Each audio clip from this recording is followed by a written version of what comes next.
Fabio Cocco, capitano della Nuorese, si inizia un'avventura in questa quarta serie, un campionato che è un'incognita per tutti, con che spirito lo affronterete? Beh, positivo.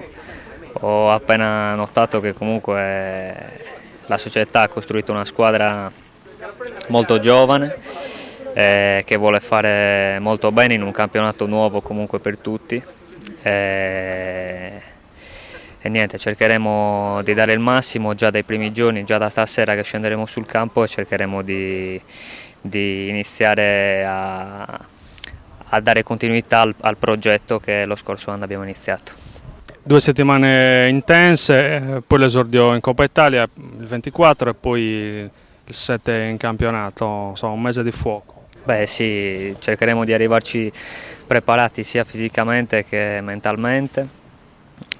Questo spetterà sia a noi sul campo ma anche al mister che ci dovrà dare una grossa mano come è successo l'anno scorso insieme al nostro preparatore atletico Marco Calicaris.